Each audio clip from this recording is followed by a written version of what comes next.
Hello and welcome to the Minutes to Win It podcast. I'm Big Italy 42. He is Jason Gilbo at JGilbo11. Obviously, this is the first big slate of action in the NBA season, the last night, a 3-game slate. So we're giving you some ideas of some guys that are suspended, some guys that are hurt, some guys who may take on bigger roles, smaller roles, things of that nature. So starting off here talking about the Houston Rockets front court. Lots of injuries / suspensions here. We've got Dwight Howard dealing with a suspension. We've got Donatas Motiejunas is out with an injury. I believe it's a shoulder injury. So really that's leaving us, a back injury. That's leaving us with not a whole lot in this front court here. Really all we have is Clint Capella, Terrence Jones, and Montrezl Harrell. So I'm expecting Clint Capella to get a ton of minutes kind of by default tonight. And I think you're the same thinking, and Terrence Jones as well. Really no depth there with anyone to spell these guys tonight. And just so happens they're facing a Denver team that is terrible in the front court and has been for quite some time, too. Yeah, and you got to look, Houston's the highest projected team to score tonight, so you got to like that. Harden's going to get his, but there is going to be plenty to go around. And like you said, Denver, such a weak front court, so great matchup. This price is so low on both sides. And, he has blocking and steals upside, too, there, so you got to like that as well. Yeah, I don't mind either of those guys in any format there.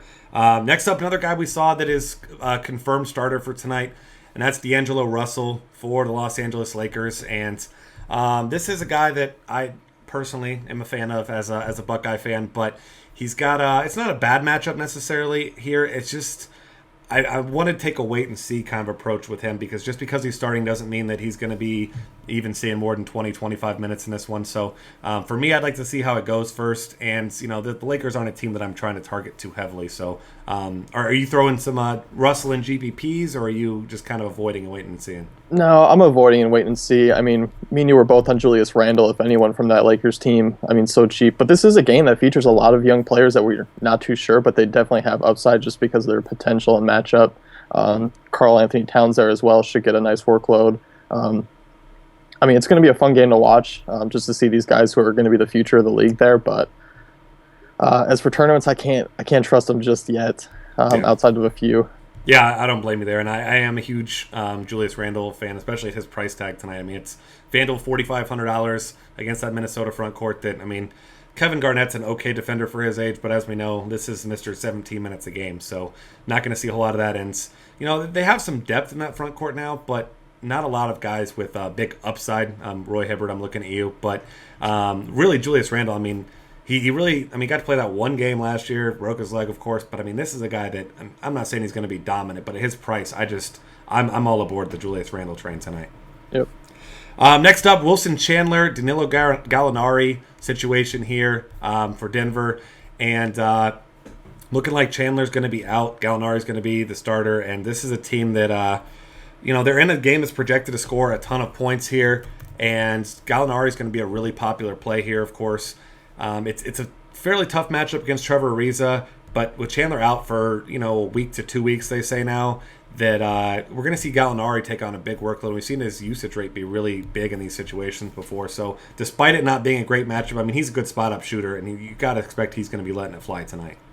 Yeah, I like Gallinari.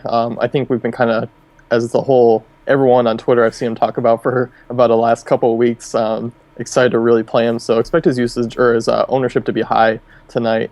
So if you do want to fade him in tournaments, I actually kind of would love to go against that there, because I think he is going to be highly owned. Yeah, definitely like that there. Next up, we're talking about Boston. This is a team that's got a ton of depth, as you and I were talking about earlier. Finally, the point guard position, you got Smart and Isaiah Thomas. Thomas is, right around your 30-minute per game guy. We've seen Smart take on a bigger role at times and play a ton of minutes, but he's not a guy that's a good points per minute type of guy. So even if we knew that Smart was locked in a lot of minutes, he's an okay filler, like cash game wise, but not a guy that really just you rely on to have a whole lot of upside. So for me, for the Celtics tonight, I'm really not going to have much exposure at all. You've got Kelly Olynyk suspended here as well. So really the one guy that I'd be looking at as far as values that might get a little bit of a bump would be Tyler Zeller. Yeah, that's a good call right there. They are just so deep, and they added David Lee, Amir Johnson in the offseason, so that adds to their front court depth as well. And Jay Crowder, Evan Turner, it's just such a minutes log or battle for all these guys there. The matchup's great, but it's just going to be trying to figure out who gets what there. And Brad Stevens is pretty smart, so he'll work in whatever's working, even though we probably won't even see it. Yeah, and Amir Johnson is just poised to disappoint again. So just be prepared for that. Everyone's player to love to hate, even when given opportunity. But tonight is certainly not the night. Next up is talking a little bit about the San Antonio Spurs. And this is a little bit of my personal thought here. Obviously, this isn't something I read or heard or anything, but I tend to think that Danny Green, especially at his really cheap price tag, is going to see some extra minutes because if you've watched Spurs and the Thunder before, Russell Westbrook versus Tony Parker is about as big of a mismatch as you're going to see. Parker not a good defender, and we've seen a lot of Danny Green on Russell Westbrook. So at his price, especially on FanDuel, where he's only $4,200, I'm a big fan of his tonight because he's a guy that can be an elite shooter, great three-point shooter when he gets it going, but he's a guy that contributes in other categories as well. So I think he's a really nice GPP guy, and at his price, I don't mind him in cash games either. No, me either. And especially if you're going to pay up for Harden and Lillard and try to get a couple of those big guys in there. Green's a great filler, like you mentioned. I wasn't on him at all. I didn't even think about him until you mentioned. So I'm glad you're a Spurs fan. Yeah, well, let's hopefully that pans out so everyone doesn't send me hate mail on Twitter. But I just see him getting a little bit of a bump tonight, but I guess we'll see. Next up, CJ McCollum, a guy who was absolutely incredible in the preseason. We kind of have already mentioned Damian Lillard. I'm sure you know the situation with him and his huge usage rate with really everyone out of town. Now you've got Wesley Matthews gone, Nicholas Batum gone, LaMarcus Aldridge, of course, gone. So really this is the Lillard and McCollum show. And as we saw in the preseason, McCollum can put it up in a hurry. So I expect his price tag, we were talking before the show, going to rise. But he should see a full complement of minutes tonight. And he's a really solid value play at, It's not a bad shooting guard position tonight because it is a full slate of games, but still the one position where you just want to try to find values if you're not paying up for your Jimmy Butlers of the world. Yeah, I mean, looking in his price range, you got guys like Alec Burks, Jamal Crawford, Eric Gordon, and other guys I'm too in love with, especially with Gordon on the back-to-back. McCollum is just the best play in that price tier there. He's going to be popular tonight, but as he should be. I mean, he's going to be solid. He's, like you said, the secondary scoring option outside of Lillard there, so definitely like him on both sides. Yep. Next up, talking a little bit about Chris Copeland.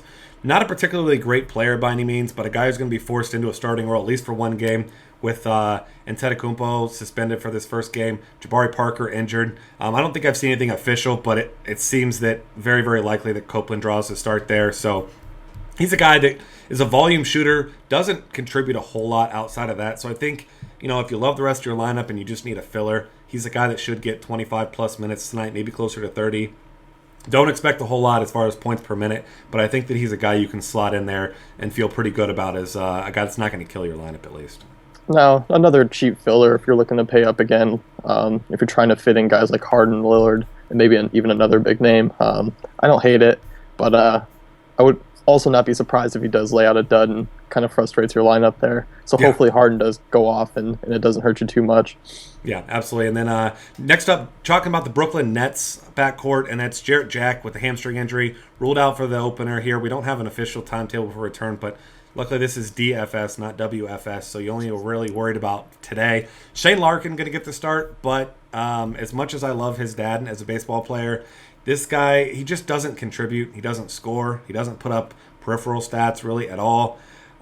You've got Donald Sloan, who's kind of right behind him, who we've seen has put up some big numbers in his time in Indiana. So really, if I'm taking a shot at one of those guys, I imagine Larkin's going to be fairly high owned as far as a value point guard goes. So for me, if I'm trying to swerve in a GPP, I kind of expect that Donald Sloan's going to see similar minutes to Larkin, and at least he can be productive when he's on the court. Larkin's a no-go for me. Yeah, I mean, better points per minute, you got to like Sloan there because he's proven that he can do it. Larkin just doesn't have the tool set to be a great NBA player. Too small, can't shoot the ball well. I mean, the matchup against Chicago isn't great anyway, but I mean, yeah, I agree with you there. Sloan definitely would be the guy I'd choose over Larkin. Yep. Getting close to the end here, one more guy we want to talk about is Drew Holiday. He was a late scratch last night. Hopefully you weren't playing him anyway because he is on a minutes restriction, so just going to throw that one out there. Not much analysis necessary. He's not going to play more than 20 minutes at absolute max anyway. Imagine this is probably going to be something similar we see on back-to-backs. Maybe he sits out one of the two. So just don't play Drew Holiday tonight. Even if he's productive in that time, it's not worth it. Outside of that, one more guy, Joffrey Laverne, going to be a guy that's a fairly popular play, and you got to love his name. I think it's a Game of Thrones thing. I'm not even sure. It's some show that I don't watch that people are talking about giving him the King Joffrey name. So if you understand that, then more power to you. I'm not really someone who knows that, but I think he's a fine value play here because he is so cheap. He's minimum salary, I believe, on both sites, and it's against a Houston front court that isn't particularly deep at all tonight. But I mean, individual matchups, you're gonna get Clint Capella, Terrence Jones, two really big guys who can both defend and block shots down low. So for me, he's an okay filler at minimum salary, but kind of a Chris Copeland type. But I'm still not expecting a lot. Maybe he plays around 20 minutes, but we've seen these Denver centers, especially last year, be really frustrating. I mean, foul trouble, inconsistent minutes. I mean, this is a situation. Luckily, there's no Brian Shaw to worry about, but I just don't like messing with that Denver front court situation. No, I don't either. Very inconsistent, especially last season. But looking at him during the preseason, he looked pretty decent. He logged upper 25 plus minutes and was averaging double doubles there. Not a big shot blocker though, so that's a bit disappointing. Yeah, so definitely a guy that you can consider because he is cheap. If you're not going to be paying up those spots, should be a guy he should be able to easily pay off that price tag. I'm just not sure as far as minutes go what we can really expect here. But like you said, 20 to 25 minutes probably sounds about right for him tonight. So if you need a filler, I certainly don't mind that there as well at all. All right, that's going to wrap things up for the Minutes to Win It. Find us on Twitter at DF Cafe. Subscribe to our YouTube channel. Check out the rest of our great content at dailyfantasycafe.com.